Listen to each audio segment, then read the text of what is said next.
A price tag is a promise.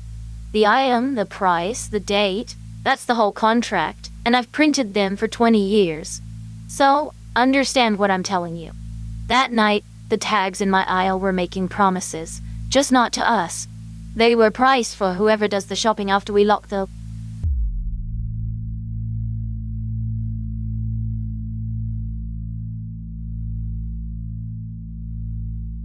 Report number 13. A night supermarket, 6 self-checkout terminals, 1 attendant. Terminal 4 has been ringing up purchases every night at 3:12 for 4 years. The cash is real. The zone on every camera is empty. This is his statement. People think self-checkout means the customer does the work. Wrong. It means nobody watches the customer. That's the actual product. 4 years, that machine had the most loyal customer in the store. And the whole design of the thing meant no one ever had to see him. The overnight floor of a supermarket runs on hum. Freezers, air handlers, 1 radio in the bakery pit. The self-checkout attendant's job is to hover, approve the alcohol, clear the errors, watch 6 machines, watch the customers. On a dead Tuesday at 3:12, Terminal 4 came to life on its own. Scan beep. Scan beep. Scan, scan. The coin mechanism cycled. The cash drawer registered a deposit. The printer pushed out a receipt into an empty lane. He walked over, picked the receipt out of the tray, and read a shopping list of almost violent ordinariness. Bread. Milk. Candles. Matches. Paid in cash. Exact change. He checked the drawer. The notes were there. Real. Faintly soft the way money gets when it has been carried a long time. He filed it as a glitch with a sense of humor. Then, it happened the next night. 3:12. Bread, milk, candles, matches. The transaction log goes back 4 years, which is as far as the system keeps. He exported it and searched, and the search took no effort at all. 3:12 a.m. every night without one gap. 1,014.61 receipts, identical to the item. Bread, milk, candles, matches. Weekends. Holidays. Me. The night of the big storm when the whole district lost power, the terminal, on battery, still rang the sale at 3:12.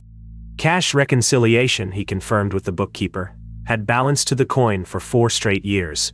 The machine's drawer never once disagreed with its paper. Then, he pulled the camera archive. The lane at 3:12, night after night, empty. Empty tile, empty scale platform, the terminal screen cycling its idle animation. And on the maintenance readout, wired to the scale beneath the bagging area, a number that should not be able to coexist with that image. 340 grams. Applied weight. The exact shipping weight, he checked, of 1 loaf, 1 liter, 1 pack of candles, 1 box of matches, resting on a platform that the camera swears is bare. The scale doesn't do faith. It's a government-stamped instrument. They calibrate it twice a year. 340 grams means 340 grams is standing on it. I stopped asking what the camera sees. Cameras see light. The scale weighs what's actually there. Every log has a first line.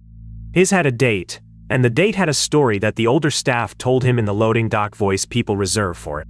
4 years ago, that first night, a stock loader on the graveyard crew, 22 years with the store, sat down on a pallet in the back room at the end of his shift and did not stand up again. Quiet man, they said. Lived alone.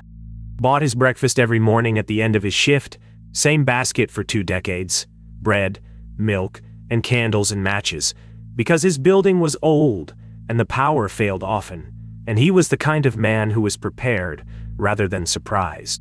The first receipt from Terminal 4 is time-stamped 9 hours after his time of death. And there is a detail in the pricing that the bookkeeper flagged and then chose, formally, to unflag. Prices in the store have risen 7 times in 4 years. The 312 receipt has not. Terminal 4 rings that basket at the prices of that year, his prices, and the register software, which cannot do that, does it anyway. The shortfall, a few coins a night, is written off each quarter under a code the bookkeeper created for the purpose. The code is named Loyalty. He decided to be there, not to interfere.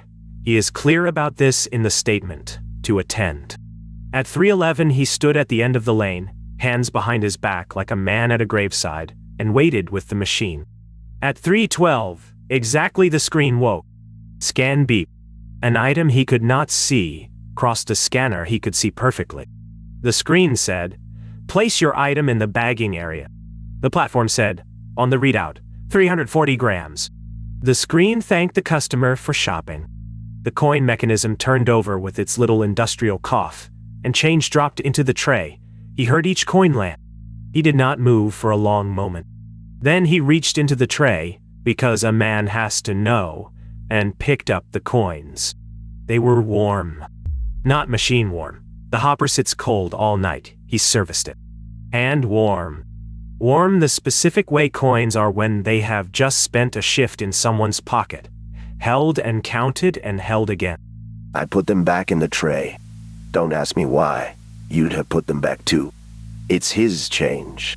And in the morning the tray was empty and the count still balanced. It always balances. He was that kind of man, they tell me. Prepared, not surprised. He does one thing differently now, and he reports it without embarrassment. The bakery's first bread comes off the line at 3, and he sets one loaf, still warm, at the end of lane 4 before 3:12. It has always gone to the transaction. The scale says so, and the price rung for it is always the old price, and he considers that fair, since it was baked to an old recipe anyway. The exhibit closes the report. In the union's benevolent fund records, the loader filed a request the day before he died. Routine, one line, in his careful handwriting. Please reserve funds against ongoing expenses, term, until resolved. The fund, unable to locate next of kin, has held the account open 4 years, accruing interest. The auditor's note, appended last spring, states that the balance decreases by a small consistent amount. Daily. Daily. The amount is the price of 1 loaf, 1 liter of milk, 1 pack of candles, and 1 box of matches, at the rates of 4 years ago. The report remains open, unresolved. A quiet one. Before the next report, a fragment. Fragment 05. A loyalty program audit. 1 supermarket chain, 1 promotional receipt. The promotion was refer a friend. Bring a customer, both get a discount. The receipt in question applies the referral discount 11 times. 1 checkout, 1 basket, 11 friends. The program's database confirms all 11. Accounts registered, cards active, purchases ongoing. The 11 friends shop, collectively, every week. None of the 11 profiles contains a name. None contains an address, a birth date, a phone. 11 active customers made of nothing but purchases. The field that records who referred them is filled in, identically, on all 11, a card number. The card was issued at Register 0. The store's floor plan, current and archived, shows registers 1 through 14. There's never been a Register 0. The chain's fraud department reviewed the file and closed it with a single finding, which we quote in full. No financial loss identified. This fragment remains unprocessed. This fragment remains unprocessed. Report number 14. You heard her voice at the top of this file. The woman who prints the promises. 20 years a merchandiser, night crew, same store. Her statement concerns aisle 14 and what her price tags do there after she goes home. We rejoin her mid-thought, because she never really stopped. After we lock the doors. That's where I was. Sorry. You print a tag. You hang it. It's yours. Your font, your printer, your aisle. When somebody reprints your tags in your own font, on your own machine, overnight, in a locked building. The question is what they're selling, and to whom. Merchandising nights are arithmetic made physical. New prices in the system by midnight, new tags on the shelves by 6. Her aisle discipline was store legend. Tags aligned to the shelf lip. Corners square, 20 years of it. The wrongness began as a violation of that discipline. Morning shift started finding tags in aisle 14 that she had not hung. Her template. Her font. Night. The print artifacts of her own aging label printer, which she knows the way you know your own handwriting. But the prices were wrong. Not mistaken wrong, differently wrong. Non-round numbers with too many places. Quantities in units, the store doesn't sell by. And in the corner where the currency symbol sits, a character her label software does not contain. Something between a letter and a knot, printed clean and confident, as if it had every right to be there. She peeled them off, hung correct tags, logged a complaint about a printer breach. By the next morning, aisle 14 had been re-tagged again. Politely. Only the far half of the aisle. Only ever aisle 14. Then she noticed the sales. Whatever stood above one of the altered tags sold out by evening, reliably, completely, down to the last unit, and always through the registers at her prices, the correct ones, as if the strange tags were for someone else's information entirely. She pulled camera coverage on the affected shelves, 3 separate days. Product present at open dawn. Product gone by close. Not one customer on any recording takes a single unit from those sections. Stock that the registers agree was sold. To buyers the cameras agree were never there. So she ran the oldest test in printing. She began salting her own tags with deliberate errors. A transposed digit here, a wrong unit there, small enough to mean nothing, obvious enough to be hers. The overnight reprints corrected them. Every error, every time, fixed, aligned to the shelf lip, corners square. 20 years of discipline, reflected back at her by something that had evidently been paying attention to how she works. Or learning it. The corrections were the worst part. Not the alien prices, the corrections. Whatever reprints my aisle doesn't just use my printer. It respects my standards. You spend 20 years being the only one who cares whether the corners are square, and then you find out someone was watching. Taking notes. Rating. The escalation came as a single tag. Far end of 14, bottom shelf, a section that has held nothing but overstock cartons for years. The tag was new, her font, her printer, and it described a product that does not exist in the store's catalog, or its supplier's catalogs, or anywhere she has since been able to look. Product name, a word she can read but not retain. She has tried writing it down, she says, and the letters reorganize somewhere between I and pen. Quantity. 1. Price. The not symbol, alone this time, without digits, as if the symbol itself were the amount. And an expiry line, in plain store formatting. Best before? Today. Duh! The shelf beneath the tag was empty, but the dust on it was not uniform. It lay in a thin gray field around a clean rectangle, crisp-edged, the size of a shoebox. The shadow left by an object that had stood in that spot, undisturbed, for a very long time. Long enough to own its place. The rectangle was empty now. Today, said the tag. Whatever it was, today was its last day to be taken. And someone had come early. By closing time, the shelf had finished its transaction. The dust lay smooth and uniform edge to edge, the rectangle gone, not wiped but resolved, as if the shelf had simply stopped remembering the object.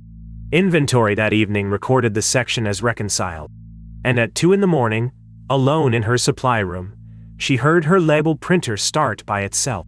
1 label's worth of sound, the sound she has fallen asleep to on breaks for 20 years, and then silence. The tag lay in the output tray, still warm. The unretainable product name ID. No price at all this time, not even the knot. The expiry field held a single M-, the store's standard notation for goods with no shelf life. And beneath, in the small service font she uses for internal notes, a line she did not write, in the phrasing she would have used. Removed from sale. Thank you for your cooperation. We think a store is a place where we sell things to people. Fine. Days, that's true. But the building doesn't stop being a store at night. The shelves don't know the doors are locked. Maybe after close, it just stays open. For a different clientele. We never ask a shelf who it's for. I'm telling you, ask. The exhibits. Inventory acts for aisle 14, 4 consecutive quarters, each signed by 3 auditors, each containing the same finding, and the finding survives quotation. Shortage of 0.00 units in the amount of 0.00. Discrepancy is present, but is not expressible in figure. A chain auditor's advisory letter. 1 line. No explanation offered then or since. Aisle 14 is not to be recounted after midnight. And her own memo, filed last autumn, requesting transfer to any other aisle. The resolution, stamped by store management, declined, aisle assignment fixed per landlord requirement. The archive adds a note of its own. The building has changed retail operators 4 times in 30 years. The requirement appears in every lease. The report remains open. Unresolved. A quiet one. 2 reports remain in this file. They are the reason it carries the classification it does. Because the first 2 describe a store that serves the dead. The last 2 describe what the store expects from the living in return. Report number 15. Filed by the overnight baker of that same supermarket. The man whose shift starts when the ovens are cold and ends when the town smells like morning. His statement concerns 1 line in his nightly order sheet. The line has appeared without a single omission for 10 years. It is an order from across the street. There is nothing across the street. A baker doesn't ask who eats it. You'd go crazy. You bake to the sheet. The sheet says 12 croissants for pickup. You bake 12. You set them out. You move on. The sheet is the whole religion. I'm here because I finally looked up from the sheet. The bakery pit runs on a tablet. Central system pushes the night's production list. The baker works it top to bottom. Trays for the morning shelves, par bakes for the cafe corner, and every night 1 line formatted differently from the rest. External order. Client, Café Mayak. 12 croissants. Pickup, 5:30. He inherited the line from the baker before him, along with the advice that came free. Bake it. Rack it. Don't watch the rack. For years he took the advice. The croissants went onto the pickup rack by the service door at 5:25. At 5:30 nobody came. No car, no footsteps, no door chime. By 5:40 the rack stood empty and the pickup register showed the order paid, cash, exact. A transaction with all of its middle missing. He'd have gone on not watching forever, he says, if the renovation crew hadn't taken down the wall that blocked the bakery's window and given him, for the first time in years, a view of the street and of what stands across it. Across the street is a parking lot. Flat, striped, sodium-lit drawing. The older cashiers filled in the history without being asked, the way people do when a thing has waited years to be said out loud. Café Mayak stood there. A breakfast place, a good one, the kind the whole block ran on. It closed 10 years ago. The building came down 8 years ago. The lot has been a lot ever since. He pulled the order archive that night. The Mayak line goes back the full 10 years the system holds. 3,652 nights, not 1 gap. Not the flood year. Not the night the delivery strike emptied every shelf in the store. There is exactly 1 unfilled entry. 18 months ago, when the bakery shut for a scheduled deep clean and the ovens went cold for a night. The next morning, on the service door, the opening crew found a note. Not paper. One of those waxy order stickers cafes use, sun-faded as if it had spent years outdoors, but dated in pen with that morning's date. It said, "We waited. We'll come tomorrow. Don't let us down. We have people in the morning." I know that sticker stock. We stopped ordering it maybe 12 years ago. Nobody makes it now. And the handwriting was a working hand. You know what I mean? Not spooky. Busy, dirty dot. Somebody who wrote it between doing 6 other things. Because the morning rush was coming, and the croissant guy had let them down. The store's paper archive settled the history. Café Mayak had been a customer in life. A standing wholesale order, decades old. 12 croissants, daily, pickup 5:30, collected every morning by the owner himself on his way to open. The old invoices carry his signature, a fast looping hand, the same on hundreds of pages. The order was never canceled. That is the entire finding, and the baker reports it with something close to respect. The cafe closed, the building fell, the lot was paved, and the order simply continued, because no one on either side of the street ever stopped honoring it. The system kept issuing the line. The bakers kept baking it. And someone kept collecting, 5:30, cash exact, through 10 years, a demolition, and a repaving. Commerce, he says in the statement, turns out to be harder to kill than architecture. He decided to watch. Once, he told himself, to close the question. At 5:25, he racked the 12 and stepped behind the end shelving, where the rack was visible and he was not. 5:30. The service door did not open. Its chime did not sound. And the rack began, without ceremony, to empty. Not all at once. One croissant, then a pause. Two more. A pause. The working rhythm of hands, choosing, taking, boxing. 12 items left that rack in under a minute, in an order that made professional sense. Back row first, the way you load a carry box, so nothing crushes. And then from the staff call speaker above the service door, a dead intercom wired to a counter button that no longer exists, sound came through. Faint, continuous, unmistakable. A cafe, cups on saucers, a coffee machine shuffling steam, chairs die.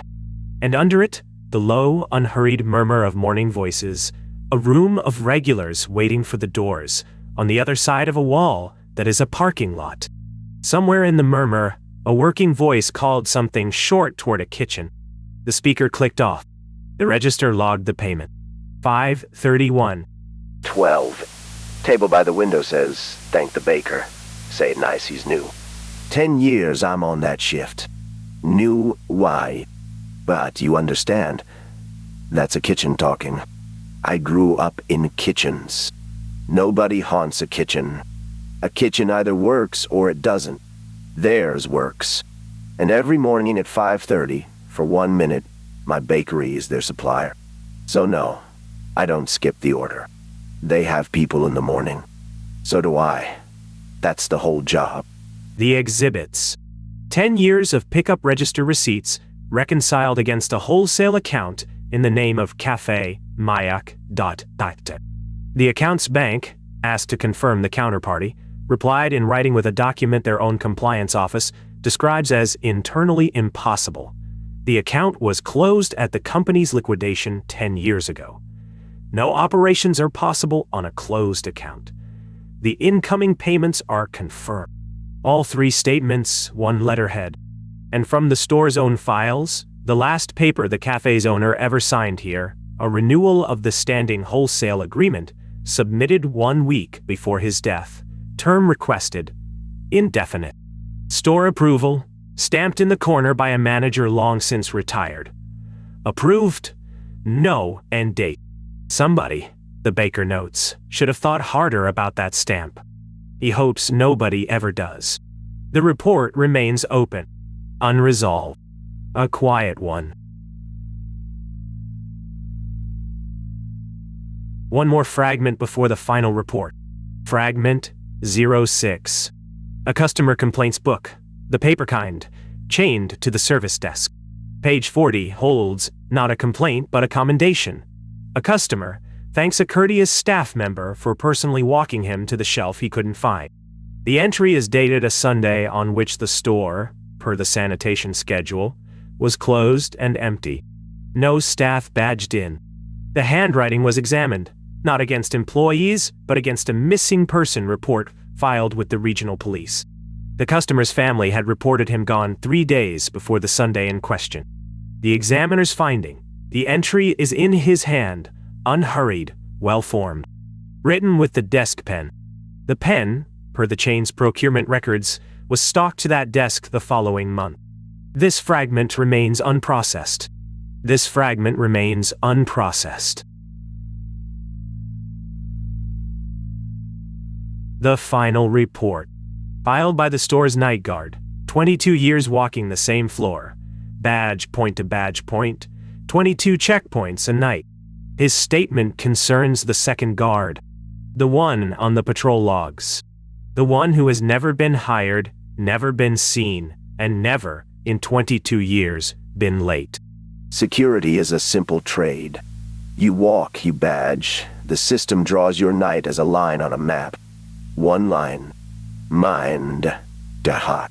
So when the report shows 2 lines, same floor, same night, every night, you don't ask who's walking the second one.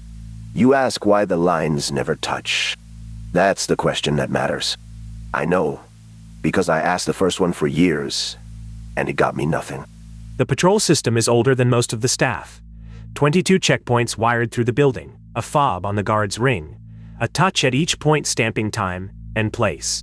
The night report renders the patrol as a path, clean, legible, auditable. His path, every night, 22 years. And beneath it, in the same report, a second path. Same 22 points. Same steady pace, is pace, matched to the minute. But offset. Displaced by exactly half the circuit. When his fob touched point 1, by the north doors, the second fob touched point 12, at the loading dock. The farthest point in the building from wherever he stood. All night, every night, the 2 paths orbiting the floor in perfect opposition, like 2 weights on one wheel. The second fob's serial exists in the system registry. Its status, unchanged for 22 years, not issued. Early on he tested it, young then, and testing things is what young guards do. He reversed his route. The second path reversed the same night. He skipped points, doubled back, once walked the circuit at random from a shuffled deck of checkpoint numbers in his pocket. The second path shuffled with him. Always recalculated, always his tempo, always precisely half a building away. It took him a long time, he says, to name the pattern honestly, because the honest name unsettled him more than a stalker would have. He was not being followed. He was being avoided. With effort. With attention. Something walked that floor all night, every night, and organized its entire route around one principle, that the distance between them never close. 22 years is long enough to stop fearing a thing and start respecting the discipline of it, and long enough for one question to wear a groove in a man. What is it avoiding exactly? The meeting itself, or what would have to happen after? People hear the story and say, "Weren't you scared?" Wrong feeling. You want to know the actual feeling? You're walking your half of the wheel, and somewhere across the dark, something is walking its half, keeping the bargain, night after night, more carefully than any partner I've ever had. The feeling is, don't be the one who breaks it. The bargain broke on paper first. A corporate security refresh, new insurer, new rulebook, and in the rulebook a line that reads harmlessly in daylight, night patrols to be conducted in pairs. They assigned him a partner, a serious young man, good boots, checklist mine. The first paired night, the report drew 3 paths. His partner's beside it. And a third, broken. The perfect offset was gone, arithmetically impossible. Half a building from one man is a spot on the floor. Half a building from 2 men walking apart is nowhere. The third path showed it searching for nowhere. Checkpoint touches came ragged, point 8, then 3, then 19, intervals collapsing, the tempo of something recalculating faster and faster and failing. 22 years of geometry, coming apart in one shift. He read the report at dawn, he says, with the specific dread of a man watching a careful neighbor start to make mistakes. Things that are careful for 22 years, he says, are careful for a reason. You do not want to be present for the reason. At 4:10 that night, both their fobs touched point 9, by the pharmacy cage, and the system, in the same second, stamped the third fob at point 9. Convergence. 22 years of never spent in one timestamp. The aisle held no one. But it held, he needs the record to be precise here, an occupancy. The air at point 9 was disturbed the way air is when someone has just left it. A body's warmth hanging at shoulder height, and a smell, faint and out of season, of wet wool, A coat that has walked through rain and not fully dried, in a building where it had not rained indoors, he notes, ever. His partner stood in it for 3 seconds, put his fob ring gently on the security desk on the way out, and did not badge in again. The resignation letter, filed by lunch, gives no reason. He has never spoken to the guard since. The guard does not blame him. Point 9, he says, was not meant to hold 3. I filed a request the same week.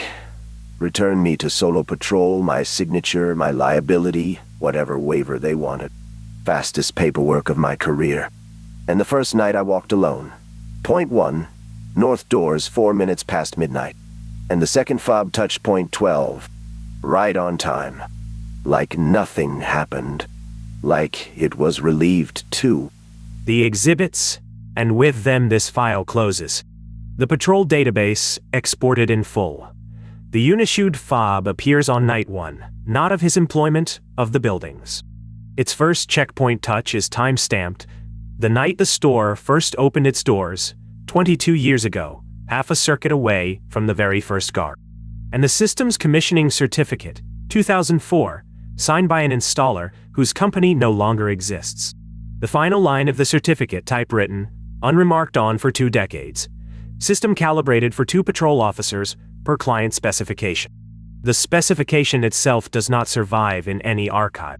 The client of record, for the commissioning, for the construction, for every lease since, is the same landlord whose contracts fix aisle 14 in writing to this day. 4 reports, 1 building. A terminal that keeps a dead man's prices. An aisle price for other customers. An order that outlived its cafe chio. And a patrol calibrated from the first night, for 2. This channel does not know what the landlord knows.